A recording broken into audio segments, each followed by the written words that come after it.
equipment is mostly supplied with an automation package.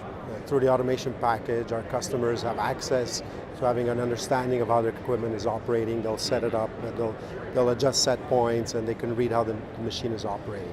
So what we've done is we've taken some of the information that's in that automation package, moved it to a portal. Now that we moved it to a portal, our customers have access, our customers and partners have access to that information remotely. So through any device, an iPad or a computer, they can go see how their equipment is doing. So they access the portal, they can access, they can see their whole fleet, where it is, so they can tell geographically where it's located. And then they can drill down into any individual piece of equipment.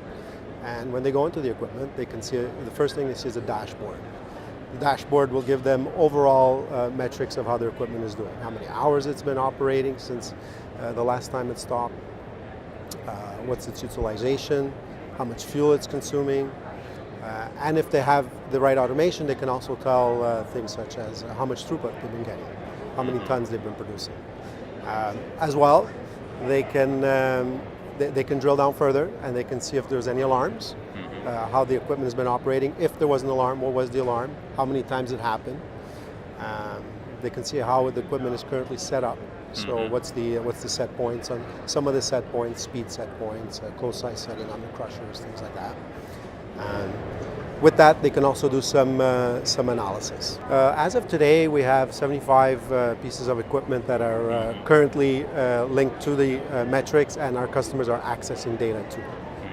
All of our new equipment is being delivered from the factory with the capability to be logged on to the metrics. You know, just the fact that they have this remote portal is great. Someone can see how all their equipment is doing, just sitting at their desk or sitting, being remote, they can see how their equipment is doing.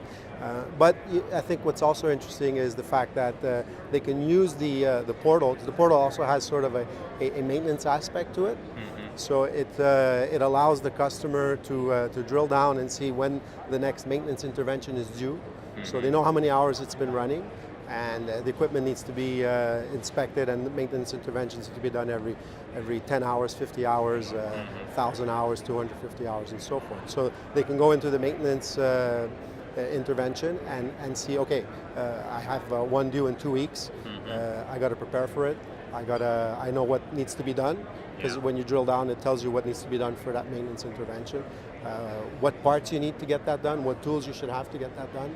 If you don't have the parts, it has an option to request the parts, so then Metso gets a signals for someone in Metso to call them, and or they're one of our partners to call them and make sure that they have the parts for that next intervention. Maybe they need help for it, so then a person will go out and help them to perform the maintenance for them. For Metso, what I'm really excited about is that it gives us an opportunity as well to see how our customer equipment is doing.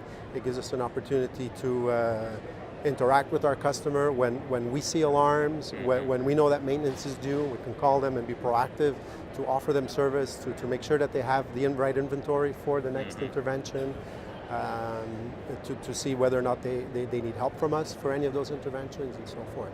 Also, maybe look at it and say, hey, the equipment's not running the way it should be running in a different way and so forth, not the way it was meant to be running, and give them advice that way remotely, or an opportunity to go out there and meet with them and work through some of the problems with them.